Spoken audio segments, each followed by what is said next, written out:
Well, thank you for coming this afternoon for our seminar today. Before we begin, please be aware of the exit signs in case we do need to leave on short notice. Those that are on the internet, we really strongly suggest for the Q&A that you send in your questions at first opportunity so that we have time to take it on the air. So with that, Melanie. Hi, everyone. Thank you for being here and also online for this research seminar. My name is Melanie Zauscher. I'm the contract manager for this research study. We're here today because California has committed to reducing greenhouse gas emissions in the transportation sector in order to meet the requirements of Senate Bill 375, also known as the Sustainable Communities and Climate Protection Act, which I'm sure most of you are familiar with, as well as various other greenhouse gas emission targets designed to protect California from the impacts of climate change, notably our target to reduce greenhouse gas emissions by 40% below 1990 levels by 2030. Today's research seminar will cover the first half of research contract, modeling household vehicle and transportation choice and usage, and will focus on factors found in households that have no cars or fewer than expected cars. The seminar for the second half of this contract, which is focused on understanding vehicle purchase and usage at the household level, will be presented on Tuesday, May 9th, same time, same place, including for those online as well. This work is an important component of our broader sustainable communities research, which supports ARB's efforts to reduce transportation emissions to meet the state's climate and air quality goals. We created 2 web portals that showcase the research that ARB sponsors related to sustainable communities and low-carbon transportation. You can find them on the links that are in the slide. The research reports for this contract will be available in the next couple of weeks, and you'll find those on our website as well. Today's presenter is Dr. Giovanni Ciarcella. Principal investigator Dr. Patricia Mokhtarian is joining us via phone. Dr. Mokhtarian is a professor of civil and environmental engineering at Georgia Institute of Technology. Dr. Ciarcella has dual appointments as a senior research engineer at the Georgia Institute of Technology as well, and a professional researcher at the University of California, Davis. Both are experts in quantifying the impacts of attitudes, land use, and technology on transportation. With that, I'd like to turn it over to Dr. Ciarcella and look forward to your questions afterwards.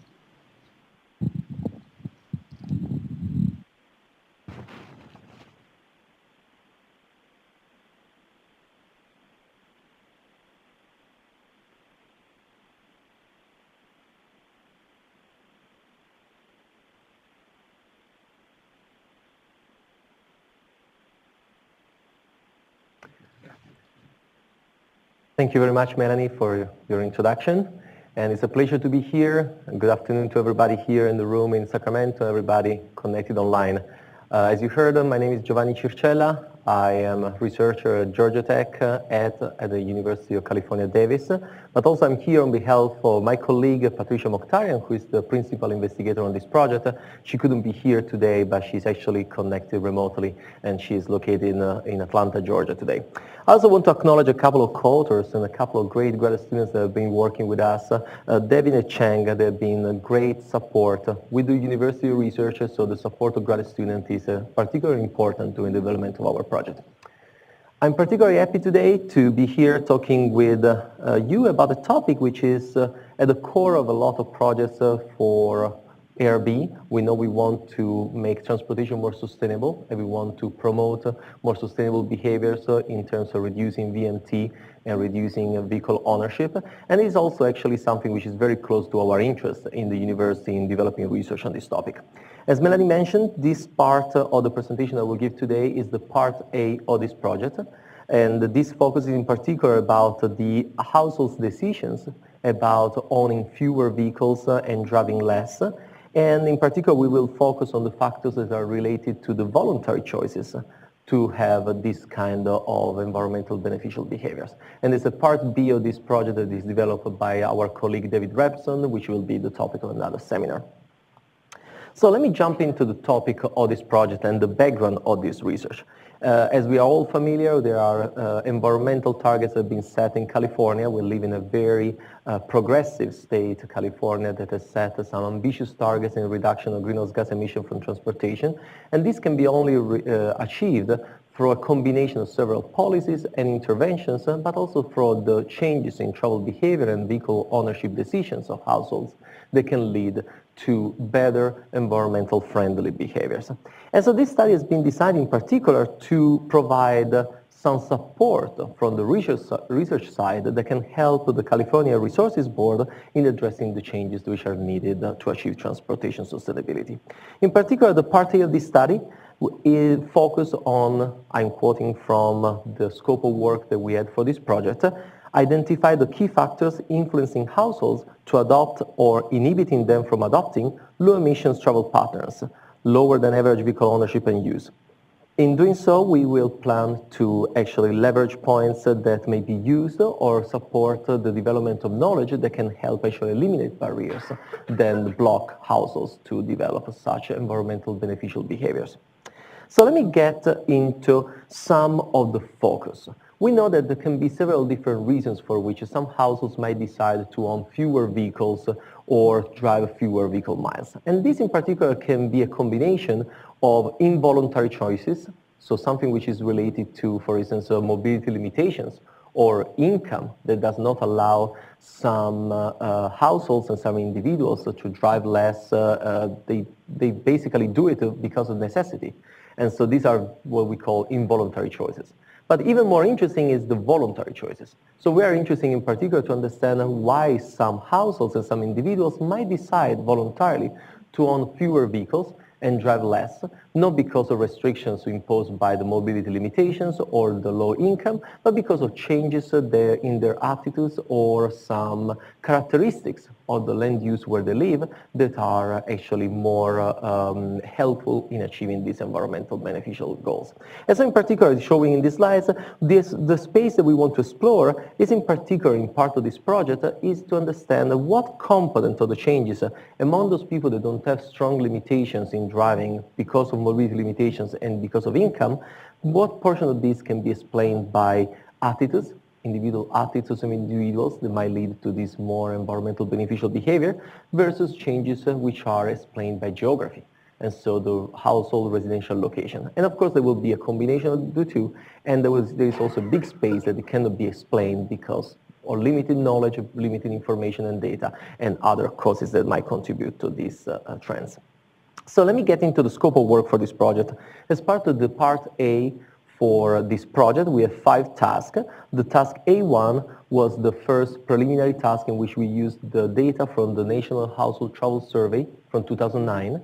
And we used this data to identify, in particular, classify the households in terms of their vehicle ownership category. So we identified households that do not own any vehicle, and we identified some categories of households that have either more vehicles than we would expect, or more or less the number of vehicles that we would expect, or fewer vehicles that we would expect. We try to do also the same thing for vehicle miles travel, even if in later parts of the project we decided to model directly vehicle miles travel directly. Task A2 focused on developing models of the vehicle ownership category as a function of income and mobility limitation of the household. And we did also models predicting the annual vehicle miles travel for the household. Task A3 switched from focusing on social demographics of the household into attitudes. So we wanted to see, once we account for the basic social demographic of the households, if we consider also the individual attitudes and preferences of the individuals that live in a household, how this is related with the decision to own fewer vehicles or to affect their vehicle ownership category. Task A4, we focus in particular on 2 categories of interest, which are the zero vehicle owning household and lower than expected vehicle owning household. And we wanted to investigate what are the factors that influence their decision in this topic, in this direction. And finally, task A5 will be the task that I will present at the end of the presentation, in which we focus more on residential location and the land use characteristics of the neighborhoods where some household lives, and how this affects the decision to own vehicles in the household and the vehicle miles travel in the household. Let me jump into the first task of this project then. So the first task, as I was saying, is the task A1 and focuses on classifying the characteristics of a household in terms of the vehicle they own and also in terms of the vehicle miles traveled they travel. So for this task, we used the NHTS data for the 2009 year, and this is like in the data set, the major data set we will use for the entire project. We used the entire National Household Travel Survey from 2009, the entire data set for the entire country, but we actually use a weighting process. So we use the IPF, the iterative proportional fitting, to weight this data set to be representative of the population of California on a number of dimensions. And this included household size, number of workers, number of household vehicles, household income, race and ethnicity, and population density. So now somebody could ask why to use data for the entire country instead of focusing only on the California household. And the purpose for doing this was that we wanted to have a larger data set, a large enough data set to investigate all the different behaviors in the households. If we had focused only on the California portion of the data set, we would have had much fewer households. This would have been also a particular problem for the household that own very few vehicles and the household that have zero vehicles. So we would have had a very small data set in that case. In this case, we use a different procedure. We use the entire national data set and we weighted it to be representative of California. In this way, we made the assumption that the relationship behind the decision of the household to to choose to have more or fewer vehicles will be more or less the same in the country, but we weighted the data set in order to be representative of the state of California. So let's see how we determine the vehicle ownership category. Of course, the first part of the task was very simple because it's very simple to identify which are the zero vehicle owning households. And there are about more than 6,000 households in the 2009 NHTS data set that own zero vehicles. After the weighting process, they account for about 10,000 households in the country. After that, we wanted to identify the rest of the households. So we wanted to classify the rest of the households as having a high, medium, or low level of vehicle ownership. To do this, we used this process in which we define vehicle ownership categories. So we wanted to predict what would be the expected level of vehicles that we would expect a household to own based on their household composition, so based on household size, number of workers, number of children, number of adults in the household. And then we wanted to check what is the difference between the actual number of vehicles owned by a household versus the predicted number of vehicles in the household. In this way, we define three different categories. In red, you can see in this table, you can see all the cells which are colored in red are those that we call about as expected. Those are the households, the cells that include all the households in the data set that have more or less the same number of, they own the same number of vehicles that we would predict based on their household size and household composition. And to make this definition of about of expected, of course, we had to predict a range because we know the number of vehicles which are owned in the household. It can be 0, 1, 2, or 3 plus, or 4 plus actually in this categorization. But the model actually could predict numbers which are not discrete, so we had to define a range. So we decided actually that a range of plus or minus 0.5 would be our range in which we define is a household, the number of vehicles owned by the household matches what the model will predict. And so we define in this way the household that have the level of vehicle ownership which is about as expected. So similar to what we would predict based on the household composition. The other two categories that we could define in this way are the lower than expected and the higher than expected. So the lower than expected, which is on our right side of the screen, are basically the households in which we see in the data set that there is a low level of vehicle ownership, which is lower than would be predicted based on the number of adults and children and workers and drivers living in the household. On the other hand, we have the higher than expected vehicle ownership category, which actually, based on this comparison, identifies the household that have a higher number of vehicles than we would predict based on the household composition. And the total number of the households in the same data set is about 130,000. And this distributes in the two categories. Of course, the smallest one is the zero vehicle owning household, which are about 6,500 in the unweighted data set. After applying our weighting mechanism, we will account for about 10,000 records in the data set.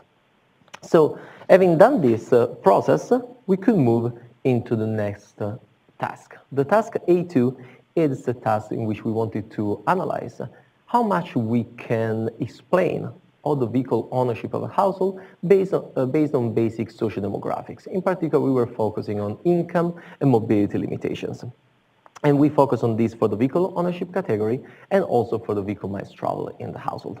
And so we developed models for explaining vehicle ownership category and VMT.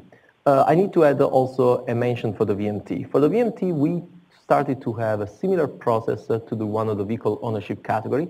However, due to a number of limitations in the data set, we could explain very little the vehicle miles traveled categories and also the difficulty of defining what is the predicted level of VMT for a household. We used the approach of modeling VMT directly as a function of several variables in the household. And so we developed models of vehicle ownership category and VMT in this task using social demographic information as explanatory variables. Among the key results, we could find that we can explain a pretty large portion of the ownership and VMT in these models, so about 28 to 32% of the observed behaviors could be explained using these social demographic variables. This is pretty good, it's consistent with the literature, and it's pretty good for this type of models. Among the two, income certainly has a much more important role than mobility limitations. So only few households are limited by mobility limitations, so most of the time the vehicle ownership level and the VMT in the household are affected more by the income level of the household. So these are our base models we could start working with. And then on top of this, we wanted to analyze, once we account for the importance of the mobility limitations and the income, how much we can explain with other groups of variables. And so here we move to our next task, in which we wanted to analyze the impact of personal attitudes. So to develop this task, we developed some different type of models in which we were including information about individual attitudes and preferences. And to do this, of course, the NHTS dataset doesn't have information, so we have to include other datasets into our analysis. So we work with some other type of dataset that include attitudinal information in our dataset. And because we have some limitations in this dataset, in particular, we didn't have VMT information in this dataset, this task was developed only for the vehicle ownership category models. So let's get a little bit into the task A3, in which we work in accounting the impact of individual attitudes in affecting the vehicle ownership categories. So to develop this task, we use 4 different datasets. These are 4 datasets that were collected in previous projects developed by Patricia Mokhtar and other researchers at UC Davis. And these were research projects that were developed between 1998 and 2011. We pulled the information from this dataset. All of these are pretty small data sets containing about 2,000 records in each of these data sets. But then the other side are what we call some deep data sets. We have a lot of information in this data set that allow establishing and evaluating the relationship between travel behavior and a number of explanatory variables, including individual attitudes and preferences for the individuals in this dataset. So very different dataset from the NHTS dataset. So once we pulled all the 4 datasets from the 4 different projects, we have about 8,000 cases in this dataset. We use the same process that we use for the National Household Travel Survey to weight also this data set based on a number of dimensions of social demographics. And in this way also we could create a data set which is weighted to be representative of the population of California, also for the attitudinal data set.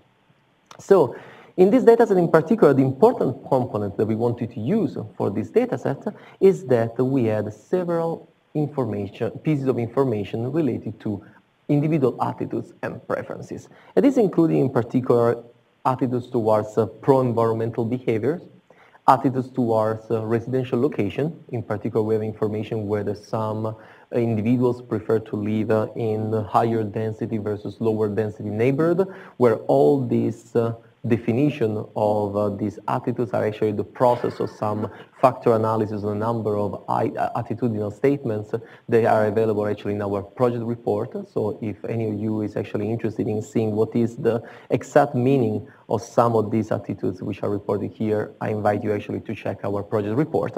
Then we have information about pro-driving, information about pro-transit, and information about pro-walking and biking. We actually have a number of other attitudes in our data set. We focus on these because we found that these were the ones that were affecting the most the travel behavior in our data sets. So what we did in our project, we wanted to see how much the inclusion of attitudes into our model was able to increase the ability of the models to explain vehicle ownership categories. So we found actually that attitudes are actually pretty important to explain behaviors, and in particular were important for the case of zero ownership households. We found that the role of some attitudes in particular was particularly important. So we found that individuals that have strong transit and higher density preferences were more likely to be associated to own zero vehicles in the household, in the same way in which having pro-transit and pro-walking and biking attitudes was associated actually with owning fewer vehicles in the household. This was particularly interesting because other type of preferences, like for instance the attitudes pro-environment, were having a lower role compared to directly the pro-transportation, the transportation-related attitudes. We also found that individuals that show a preference for driving as a means of transportation were actually more likely to be to live in households that have more vehicles than expected.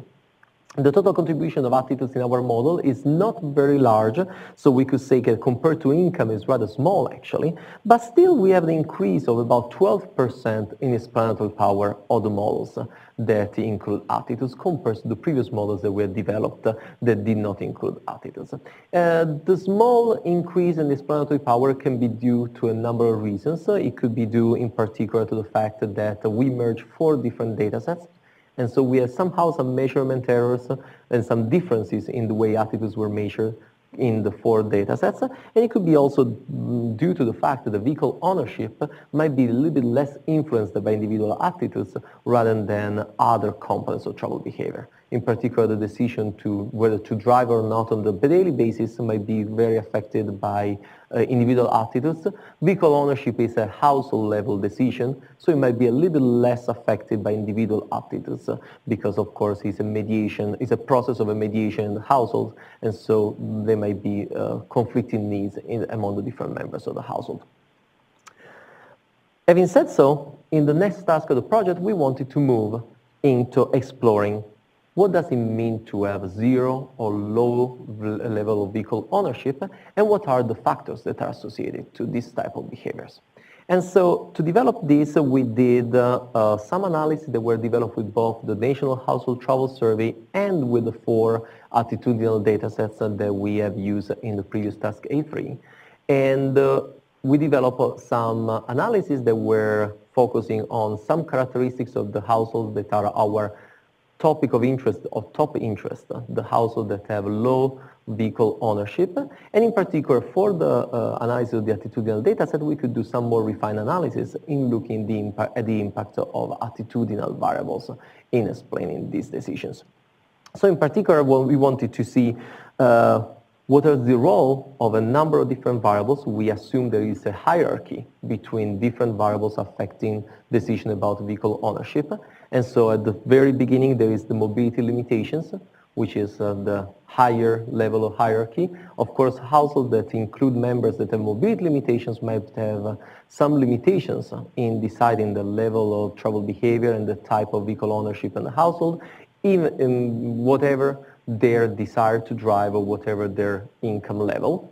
And then once we account for the mobility limitations, among the people that do not have any mobility limitations, of course the low-income people, they might have limitations on driving and on owning a certain number of vehicles in the households, whatever their desire to drive or not.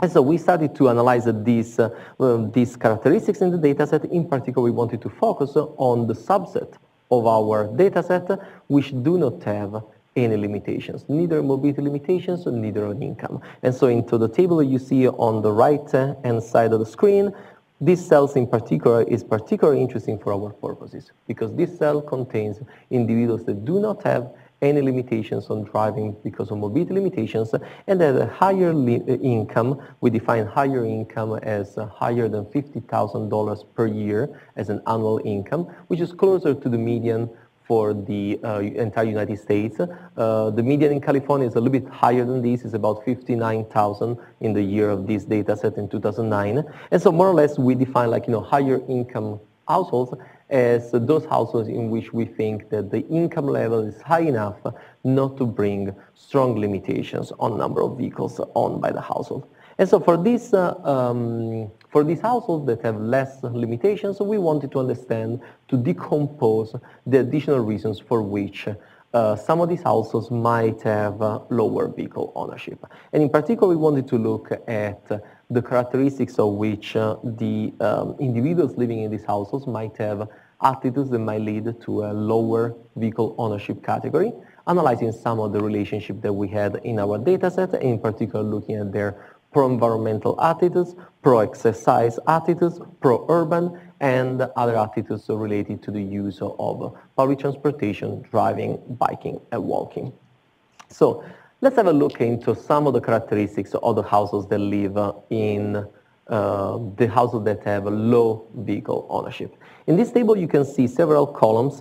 In the column that is marked as all zero, we include the characteristics, some summary characteristics for all households that have zero vehicles.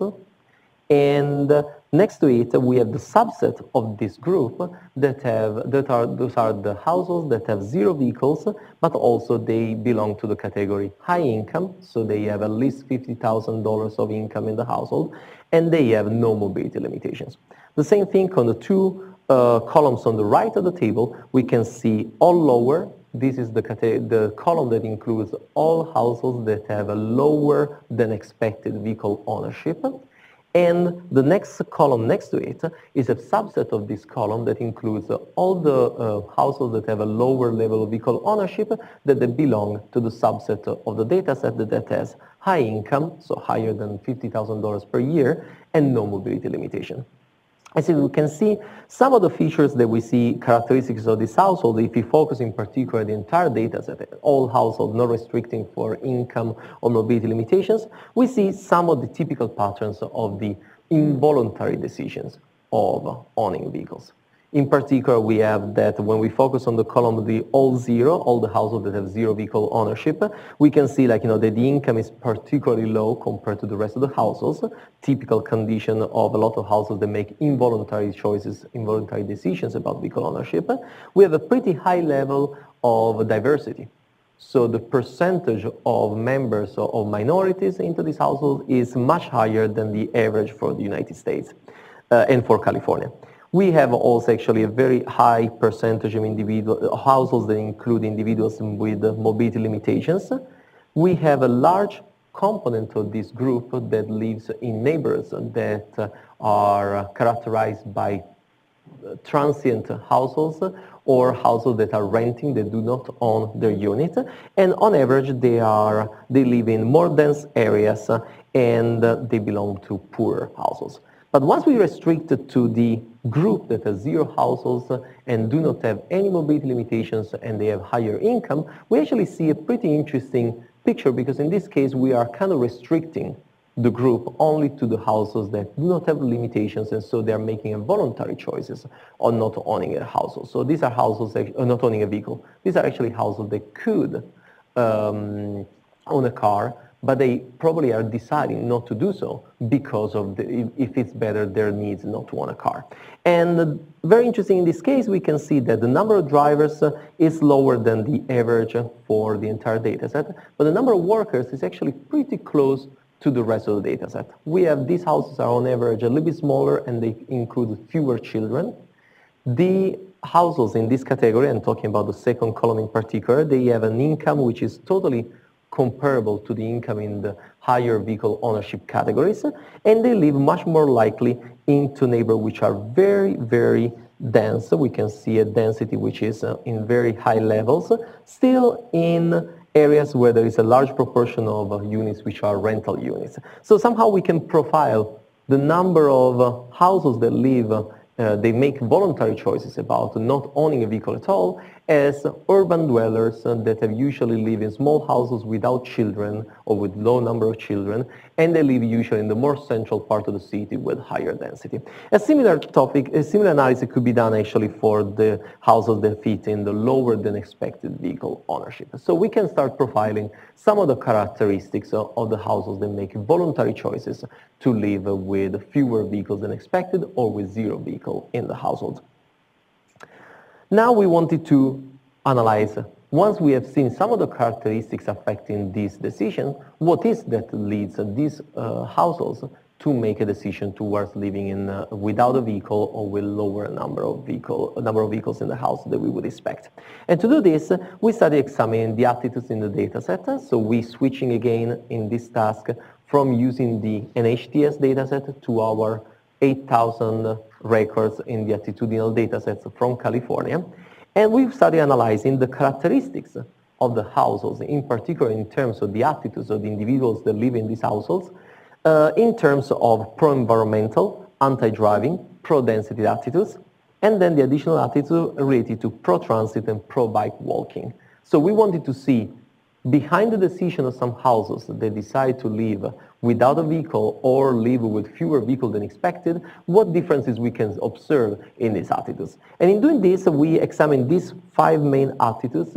We grouped them in 2 groups of 3, and we wanted to see what shares of individuals actually they have attitudinal levels on these attitudinal dimensions which are higher than the median in the dataset. So I know this slide can be a little bit intimidating at the beginning when you look at it, but I will walk you through into this slide. So on the left side, we have 2 groups, which are the 0 and lower vehicle owning households. On the other side, there are the 2 remaining categories, which are the households that fit into the categories as owning about as expected vehicles or higher than expected vehicles in the households. And what these 2 Venn diagrams have shown, they actually are representing the proportion of users in these categories that have attitudes which are higher than the median in the dataset. So we wanted to analyze what are the proportion of individuals in each vehicle ownership category that have high level of attitudes on these dimensions. And we can see here, mark here, of course, because of the characteristics in our dataset, we are restricting now this analysis only to high-income, no-mobility limitation users. So most of the individuals in these categories actually fit into the higher than expected or about the expected vehicle ownership. Only about 600 individuals out of the 8,000 that we have in the data set fit into the lower vehicle ownership categories. So out of these, we wanted to analyze. We can see, like on the left side, we are proposing here 3 attitudes. Pro-environmental attitudes is the first one that we are plotting here, anti-driving attitudes, and pro-density attitudes. And we wanted to analyze the differences between the households that fit into the lower than expected and 0 vehicle ownership categories on the left compared to the right. And all percentages that you see in this figure represent the number of the proportion of individuals in the data set that fit in this category and that attitude level or combination of attitudes. So we can draw a number of conclusions looking at these figures. First of all, we can see that from the number of people that have high attitudes on some of these, we could call them pro-environmental, anti-driving, pro-density. Of course, these are factors that include a number of different components inside them. And so, for instance, the anti-driving is a factor that includes several different attitudinal statements that were measured in each individual data set. We can see that we have 27% on individuals that fit into the lower vehicle ownership categories that have high levels of attitudes on all of these different attitudes. And the corresponding number of individuals that are in the high level of vehicle ownership categories that have the same combination of high levels of for all these attitudes, higher than the median, is only 17%. So we can see, like, that there is a distribution in the attitudes, which is certainly towards owning fewer vehicles than expected. And this is true for all the other combinations of attitudes, and also for the remaining groups of having just one attitude higher than the median, while there is a higher proportion of individuals in the higher than expected vehicle ownership categories, in the high level of vehicle ownership, that has all attitudinal variables below the median. So 17% below the median on all three attitudinal variables for the high level, for the categories of high vehicle ownership, compared to only 11% of the individuals in the lower level of vehicle ownership household that have all attitudes below the median. Similar combination we can see when we look into some other type of attitudes. So here we're grouping the pro-density, pro-transit, and light bike and walking. And the same distribution we can observe more or less from the previous figure, in which we can see that 36%, for instance, of the individuals that fit into either the zero vehicle owning category or the lower than expected vehicle owning category, they fit into this combination, or having very high level, higher than the median level for the attitudes on all combinations of pro-density, pro-transit, like biking and walking, compared to a lower level of individuals in the high level of vehicle ownership categories that have a lower propensity towards these attitudes. The other thing that I want to point also in these slides is that in parentheses next to each attitudinal variable, we also have the mean value for these attitudes. And the mean for these attitudes of the members that belong to the lower vehicle ownership categories is always lower than those that belong to higher vehicle ownership categories. So we can conclude a little bit some big picture results about the role of attitudes from this analysis. In particular, when we look at the number of the individuals that live in the lower categories of vehicle ownership compared to the individuals that live in households that have a high level of vehicles in the household, we find that individuals that are in the lower vehicle ownership categories, they are more likely to have attitudes that are supportive of a voluntary choice towards low vehicle ownership. We find to have that a lot of these attitudes, a lot of these individuals, they tend to have more than one of these attitudes in combination.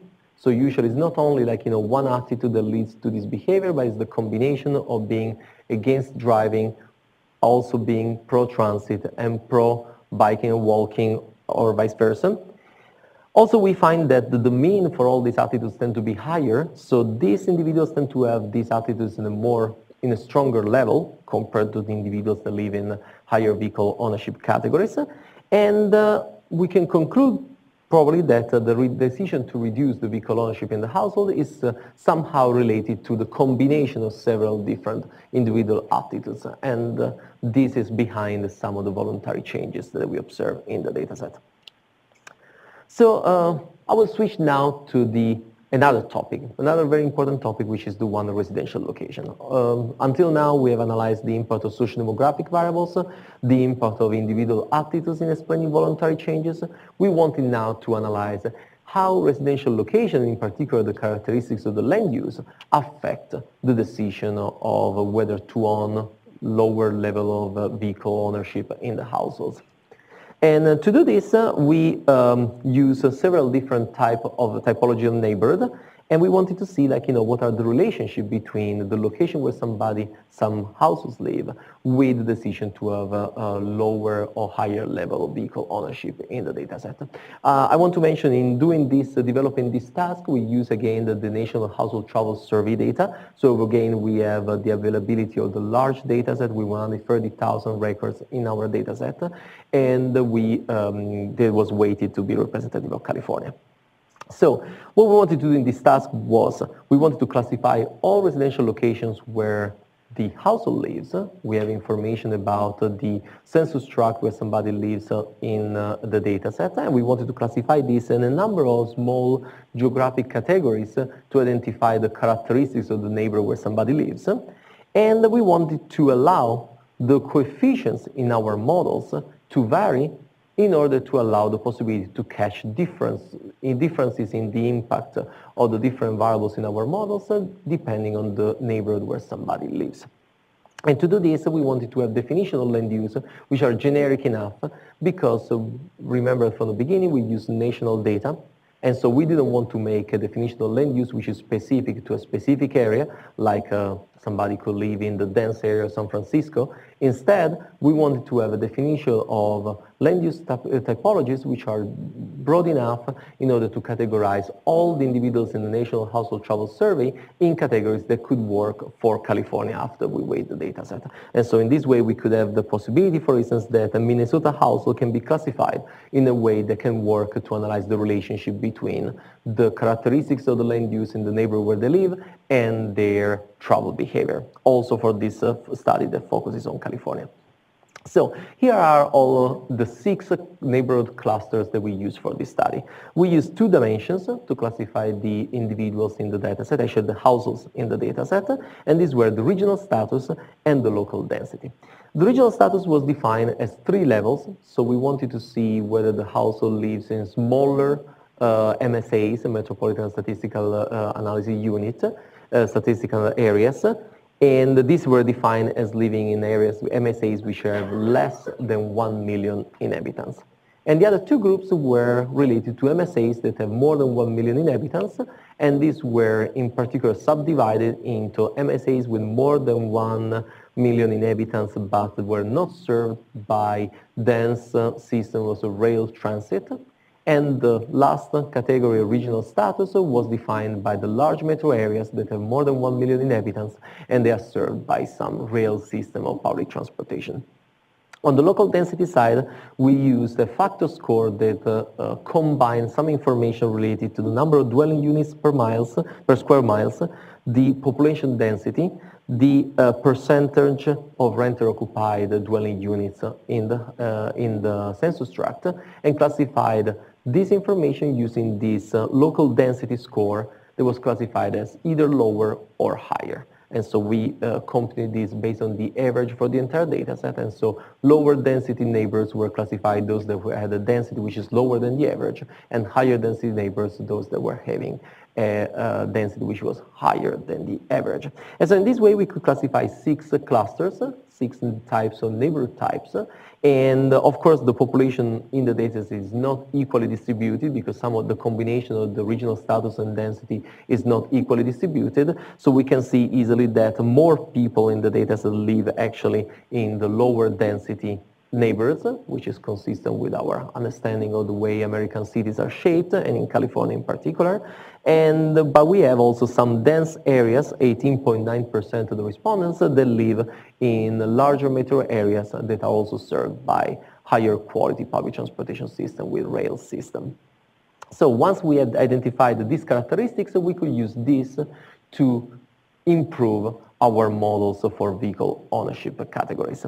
We did this analysis now in the next slides in 2 steps. First, we wanted to see the impact of land use adding the density to our models to see what is the impact of land use into explaining our models. And second, segmenting our models in order to develop different sets of coefficients and different models for each one of the 6 neighborhood types. And this would allow much better way to explain the different relationship in each of the neighborhoods. So when we get the models where we include density also as a direct influence into our model, so we are again starting from the basic models explaining vehicle ownership categories from the previous task, and we add also the urban density as one of the factors explaining the decision to have higher or lower vehicle ownership, we find actually that the ability to explain choices increases significantly, increases about 12% in our explanatory powers of the models. We also move to the next step, which is allowing all coefficients to vary in the different neighborhood types, so developing segmented models for the 6 different neighborhood types. Interestingly, the ability to explain vehicle ownership of these models is only marginally better than the previous model, which is shown at the top of the slide, and of about 2%, that's in additional contribution explaining choices. However, what is actually better is that in this case we have models that are much better customized on the characteristics of the different types of neighborhood types, and so we can capture differences in the relationship between different neighborhood types. Now, it's interesting actually now that we have segmenting models in analyzing differences between the different neighborhood types in the behavior of specific households. For instance, one of the things that was particularly interesting to find in this data set, in the analysis of this data set, was the relationship with income. So income actually has a relationship which is non-linear in its effect on the vehicle ownership, and in particular varies a lot depending on the neighborhood type where the household lives. So as income increases, a general finding and consistent with expectations, we found that households become more and more similar to the highest income category in their propensity to own vehicles. However, the way this happens is not always the same, and in particular changes the way this convergence happens, changes and happens in different ways depending on the regional status and the neighborhood characteristics where the household lives. So, for instance, let me show you the effect in lower density neighborhoods. In lower density neighborhoods, we have an effect in which when the regional status diminishes, which means in this slide here, moving from the right of the figures towards the left of the figures, so the regional status which is plotted here in the x-axis diminishes, and we move from larger metro areas with rail to larger metros without rail to the smaller areas, we see that all the lower income households tend to become more similar to the higher income households, which in this slide is represented as above $75,000 per year, in their propensity to own a car. So this is probably an effect of necessity. When we move smaller areas where fewer options are available to travel, and the individuals live, the household live in lower density neighborhoods, there is more need to own a car also for individuals in lower household income categories. However, in the higher density categories, there is another interesting effect. In this case, as the regional status increases, so we move in the opposite direction from the smaller urban areas to the larger metro areas served by better public transportation and they have a rail system, we see that actually the individuals that live into the higher income categories, they tend to become more similar in their behavior to the households belonging to the lower income categories, which are here represented by a blue line towards the bottom, in their propensity not to own a car. And so this is probably related to a choice. There are more choices in larger metro areas, in particular in the central urban areas served by rail, to live without a car, and so there is a higher proportion of individuals that belong to the higher income, the pointer, here we go, in the higher income categories to become more similar, and so we see the decline in the likelihood of owning cars in the higher income categories. Now, when we look into the characteristics of the impact of the land use, we find also some similar interesting results. So, for instance, what we see is that among the houses that live in lower density neighborhoods, their propensity to live in areas that not own a car tends to decrease the more we move into the higher level of regional status. So when we move to the right-hand side of the slides in this direction, we see that the impact on the increase in density for lower density neighborhoods is actually lower for individuals that live in higher regional status areas, so basically in larger metro areas with more than 1 million inhabitants and with a rail system. On the other hand of the spectrum, individuals that live in higher density neighborhoods, and these are plotted on this orange line, an increase in local density in this case has a higher impact for individuals that live in larger metro areas served by rail. So we have a couple of effects here that we can see. We have, first of all, that the impact of density is not linear. The same increase in density doesn't produce the same impact on the likelihood of owning a car or not owning a car. And we can see also in some other slides later in the impact of vehicle miles travel is not linear. And the other thing is actually that the combination between the regional status and the characteristics of the neighbors actually matters a lot. And the effects can change a lot depending on the combination of neighbors where we are. And so these findings are particularly interesting. They can be due for a couple of reasons. One of these is that some neighbors might have more room to make adjustments. So the households that live in some neighborhood types, they might have more room to make adjustments based to their current situation if there are changes associated with land use. And the other thing might be associated to some threshold effect. We see that the impacts of density change after we move to some larger size of the major metro areas. And so we might have actually that the changes happen to change after we pass some threshold, if some particular threshold in the impact of density. So let me summarize some of the findings from this part of the project, and then I will be very happy to take some questions for the audience today.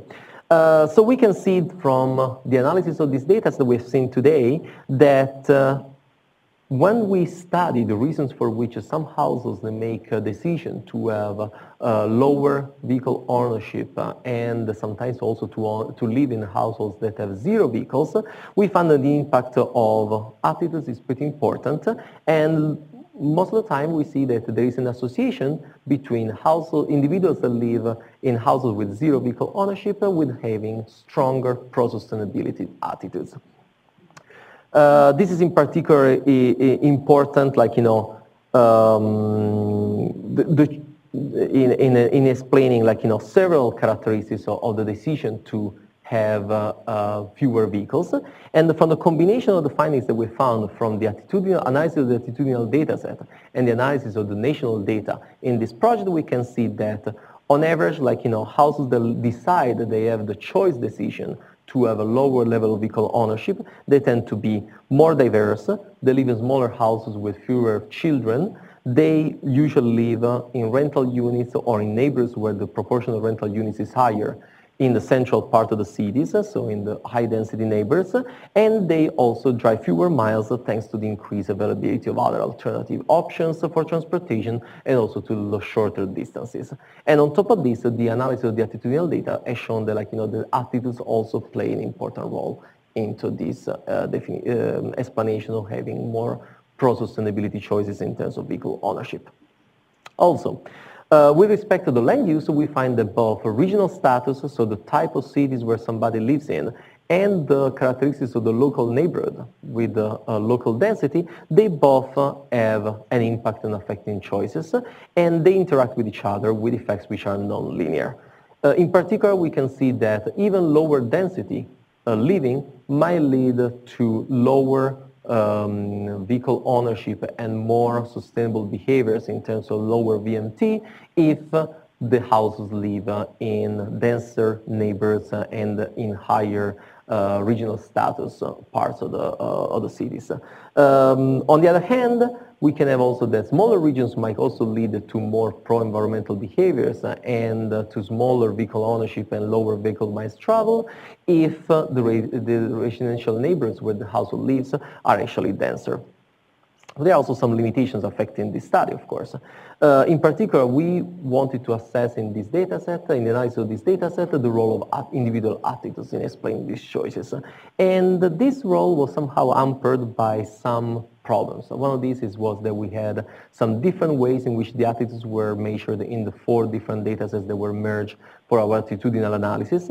And this actually might be part of the limitations for which we find only a limited role of attitudes in explaining our behaviors in the data set. We actually had a limitation, which was the lack of vehicle miles travel data in the small attitudinal data set from California. And so this was somehow limiting the analysis in 2 ways. If we use National Household Travel Survey data, we don't have any information about attitudes. But if you use the attitudinal data set from previous studies, we only had information about vehicle ownership, and we can only develop that part of the analysis, while we didn't have information about vehicle miles travel. And so this was something like, that limited somehow this project, and we hope in future projects to overcome with other analysis of other data sets. Finally, as I mentioned already before, we have the lack of attitudinal data in the national data set, which is a problem. And so this is somehow probably one of the reasons for which these limitations limited the ability to account for the role of attitudes in explaining behaviors, which were in this study turned out to be a little bit lower than what we expected and what we found from the literature. And this also means that probably some of the results that we attribute to land use and geographical characteristics might be actually associated with individual attitudes of the individuals. So somehow there could be some residential self-selection in place in which some of the role of land use that we are identifying might be actually attributable to individual attitudes, but somehow there was not possible to capture with this data.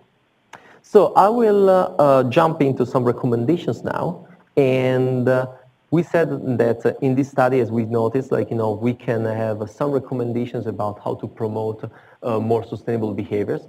One of these, can be increasing the density, but the impact of density is not linear. As we noticed, as we've seen in the results from the previous the data, we've noticed, that the impact of density is not linear, and also depends on the type of neighbors where the houses live. Also, influencing attitudes could be very important. It's very important to influence attitudes per se, but in particular to influence combination of attitudes that might lead to more sustainable changes in vehicles miles travel and in vehicle ownership. And also from the point of view of data collection in the future, it would be very desirable to overcome some of the limitations in this project, to have more complete data collections that will collect also attitudes related to attitudes in the large data collection projects like National Household Travel Service and state-wide data collections. We found in other studies also developed by our research groups and other studies in the literature that attitudes account for a pretty important role in explaining behaviors, and so having better data in the future could actually have the possibility to account for this in our analysis. And this is in particular one of the cases in which we cannot explain choices by social demographics per se, and or we might run into the risk of attributing some changes to land use characteristics, while in reality might be an effect of residential self-selection or some households that decide to relocate to some areas that match their attitudes. And so in order to better control, the availability of better attitudes in the future would be desirable. I will pause here. I probably took a little bit more time than what was expected to take, but I will open here now and I will be available for questions.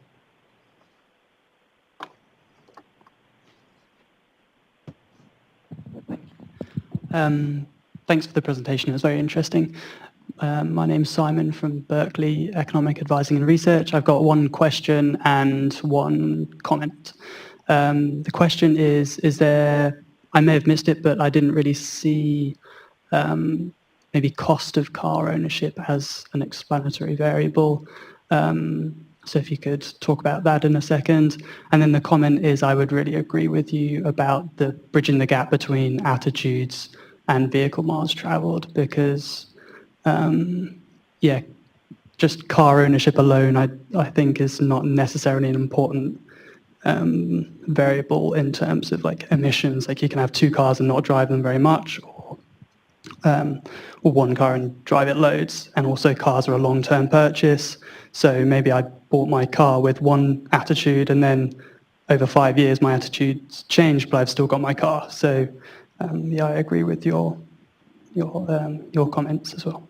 Yep. Thank you for the question and the comment. I totally agree with you about the comment.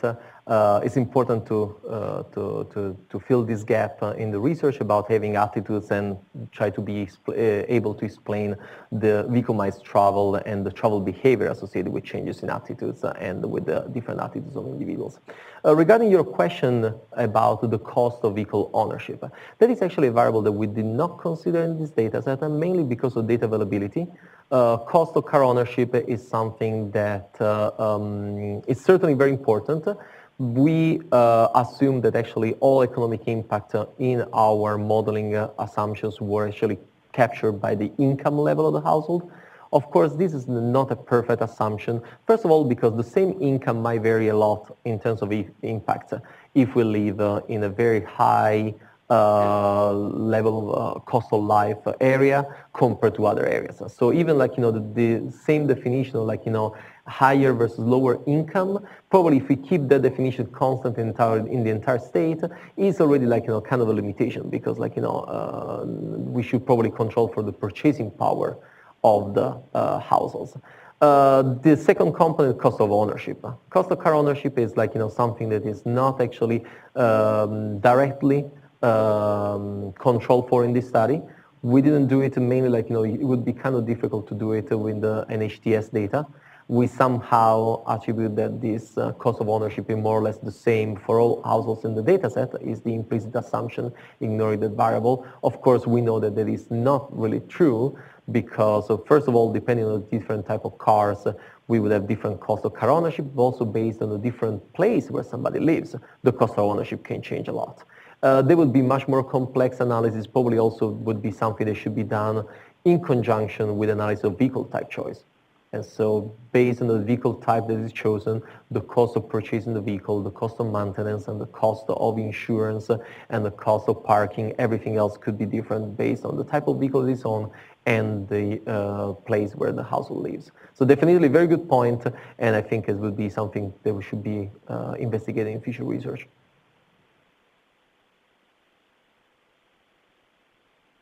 Question?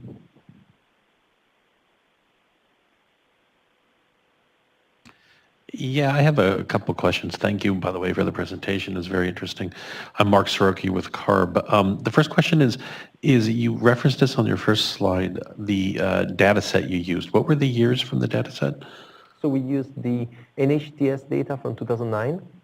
From 2009? Yes. Okay. The last available in HTS. Yeah. Okay. So that was really in advance of some of our advanced clean cars initiatives, particularly our zero emission vehicles. And my question is how do you see the widespread rollout of zero emission vehicles affecting the car ownership of the populations that you looked at? I mean, if do you think that'll have an impact, and if so, what?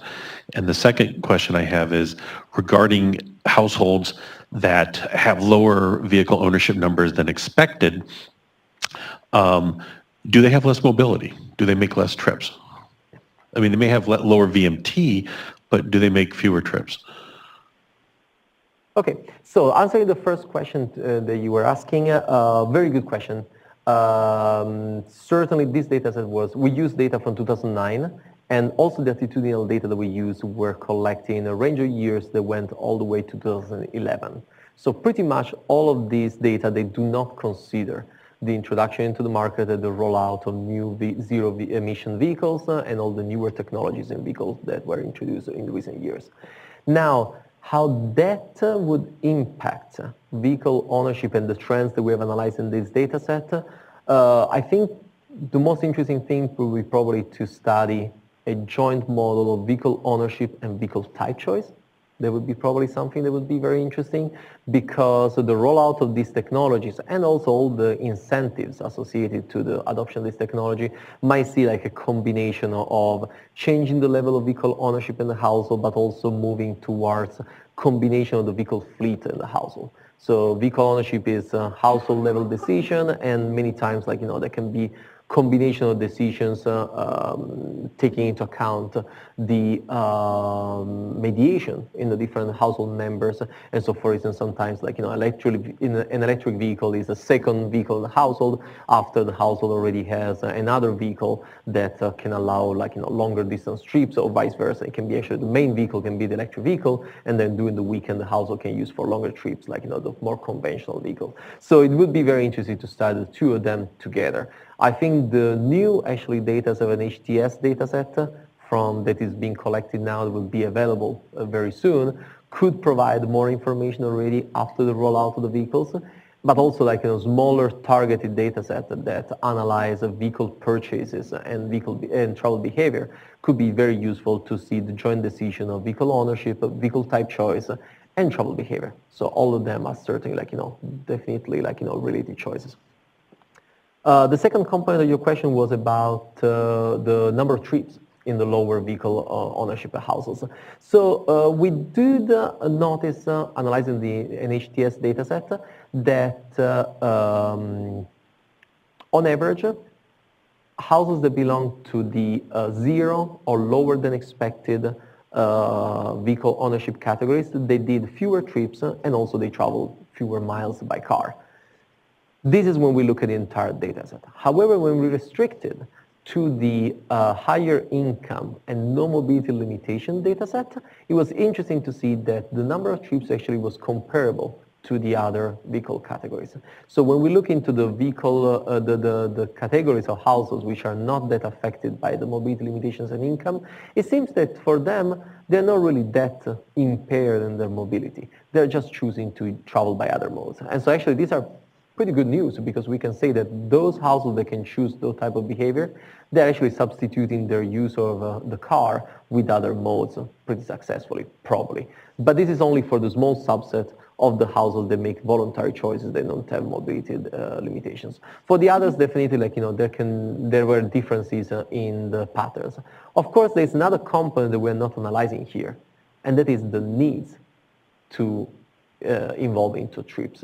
For instance, the employment rate among the people that belong to lower income households and that have lower vehicle ownership categories, on average, is lower. So if you look the household composition, a lot of the low vehicle ownership categories, they have a lower number of workers per in the household. Of course, that is lower number of commuting trips needed in the household, and that affects the rest of the trip patterns. However, the number of workers was not particularly low among the high-income, no mobility limitation households that live without a car. So that seems to be less of a problem. So it's... One last question. Do you see ride-sharing services and car-sharing services, which are increasing in popularity, and lastly, connected autonomous vehicles, which are coming very soon, affecting or changing the paradigm where vehicle ownership is going to become a less relevant variable with regards to VMT and mobility? Well, definitely, they're going to change the picture. It's something probably we cannot evaluate with this data. First of all, if you analyze data which are 8-year-old, they don't have information about car sharing services. They don't have information about ride sharing services like Uber or Lyft or other apps that nowadays allow to have all the shared mobility options. However, with other projects that we are developing, actually, for instance, at UC Davis, we are investigating some of these topics. We are looking at the relationship between the adoption of shared mobility and other components of travel behavior. I would say it's very mixed results.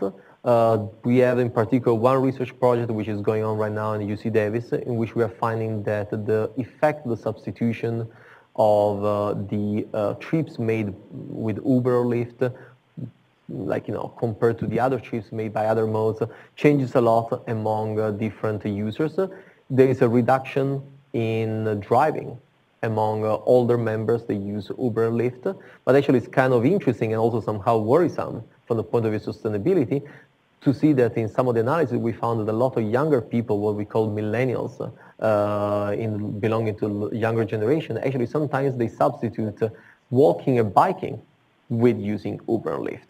And so there is a lot of combination of these results. So we are investigating that, and it's definitely something that requires more research, and we are working on that. The second part of your question, you were asking about autonomous vehicles. Autonomous vehicles, potentially, they can disrupt all the situation and all the current vehicle ownership and travel behavior that we observe. Potentially, they might increase demand for driving.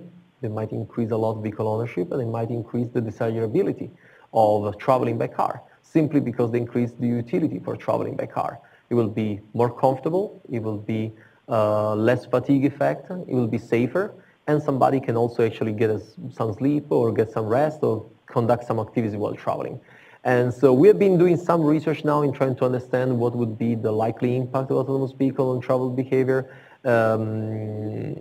There is a policy brief, actually, there's been a set of policy briefs that has been created by University of California, Davis recently, assessing a number of impacts of the impact of autonomous vehicles on travel behavior, different components of travel behavior. I would really recommend that you check that component of the website of the Institute of Transportation Studies at UC Davis, focusing on what is called the 3 revolution research. The 3 revolution stands for electrification, shared mobility, and autonomous vehicles. So there is an entire research project going there on this topic. The impact on vehicle ownership, actually, personally, I think it will be likely influenced by policies that will be developed. There is the dream among some researchers that autonomous vehicle will lead to a future in which everybody shares vehicles. We can just share ownership and share use. And so we just get a ride outside of the building here and from a vehicle which is not owned by us and will take us to the final destination. Maybe we can share the ride with somebody else. It's just driving by itself. Well, there is no certainty the future will evolve spontaneously into that. Probably there will be still an added value of owning a vehicle that is associated also in the future with autonomous vehicles. And so, but if we have policies that make it more expensive to own a vehicle or more desirable to share a vehicle, maybe we can move into a lower vehicle ownership future. But a lot will depend about the system of incentives, regulations, and policies. We're going probably far away from the presentation from today, but no, thank you. I appreciate your comments. yeah.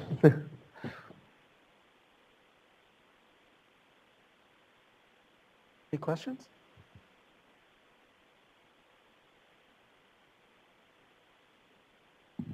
Hello, I'm Mary Miles. I'm with ARB and I work in the incentives, mobile source incentives section. And I think, Mark had asked the question I was going to ask, and I guess I would follow on to that by saying I really appreciate you coming here today, and this was a very interesting presentation, and I am kind of left with the question, are we driving higher income people back into cars with ZEVs? So follow up on that, will you? No. But no, I think that this really brings up a lot of really interesting questions about how we move about and really the attitudes we have and kind of what motivates people to use different options. And, I'm working on a project looking at how we remove barriers to clean transportation, accessing clean transportation for lower income residents in California.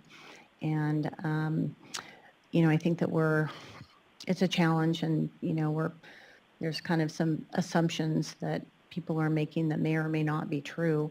And so, I think that all of these investments we're making need to come with a lot of study, so we can adaptively manage what we're doing. So thank you very much. This was really interesting. I'm going to give the chance to Dr. Mokhtarian to say a few words since she's on the phone in case you wanted to add anything to the discussion. Oh, thank you very much. But I think Giovanni has nailed it. I would not really improve on what he's done, so I don't have anything to add at this time.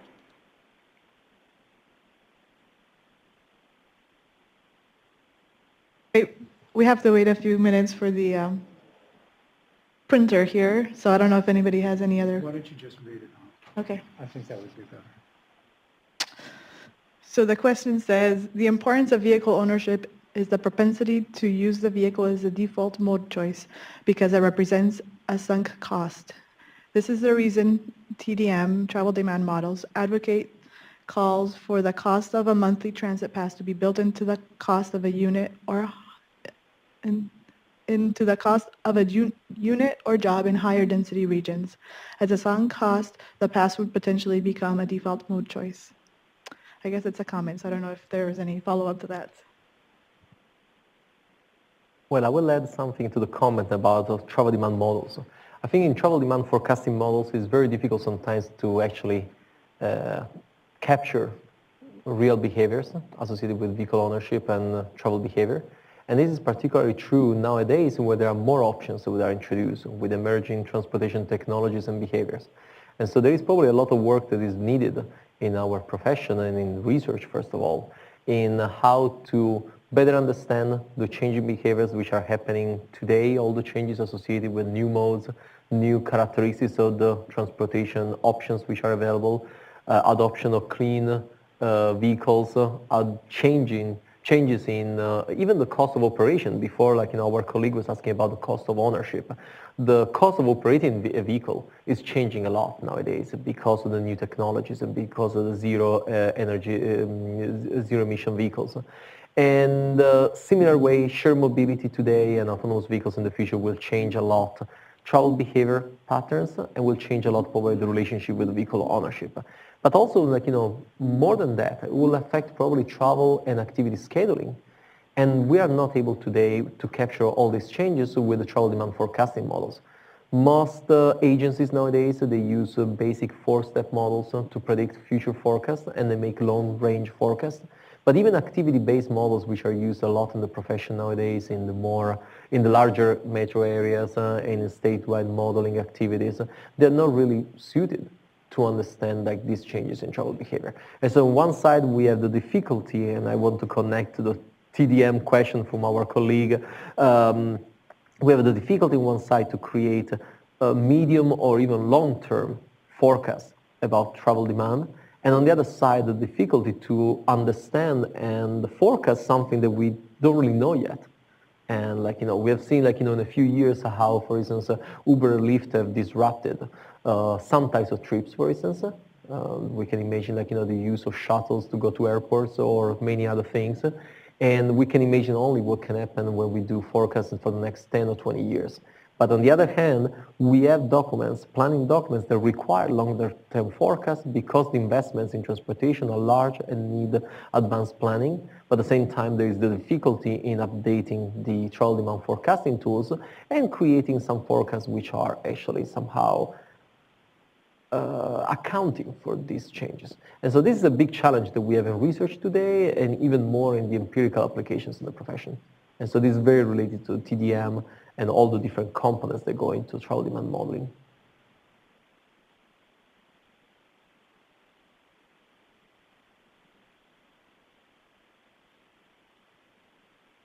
Hi, I'm Brandon Rose with Air Resources Board. I'm trying to, there's so much information here. I guess my large general question is based off this research, is there a specific policy and actions that can be taken? And I would also note we haven't had any discussion of transit or where people live or any kind of geographic discussion. And I know at UC Sacramento Center last week, their presentation was all about this. And one of the takeaways was mixed land use was one of the few really good drivers correlates to reducing VMT. But sort of, I guess my large question is, if I had $100 million to spend, what would I spend it on? Okay, thank you for the question. This is not an easy one to answer. And my first answer to this topic would be that certainly a combination of things seems to be important. We have seen this research didn't focus particularly on the configuration of transit, so we didn't really look into details how accessibility to transit stops, quality of the transit service can be like, an important factor in affecting travel behavior and vehicle ownership. So I don't want to draw conclusions which are not really supported by the facts in this project. However, like, if I want to, like, to draw some conclusions that somehow are inspired by this project and also build on additional findings from the literature, I would say that probably combining better accessibility, a combination of land use and transportation options, and at the same time promoting a culture of sustainability, a culture that shows that non-car driving behaviors can actually bring quite a bit of utility, can bring quite a bit of options to users, can be probably a very successful policy in order to reduce dependence on cars. And this can be done in a number of ways. I mean, of course, there are like, it's a pretty complex field, and there are a lot of colleagues working on this. Our colleague before was just talking about the incentives department in ARB and the work that's been done in this area. Of course, there's a lot to do in this area, but certainly, like, pushing on the attitudes of the users, and also, like, sometimes getting to users to know the other options is very important. Because sometimes, like, somebody has been born and raised and used to drive all the time, it's difficult to change if there is not knowledge about, like, the other options.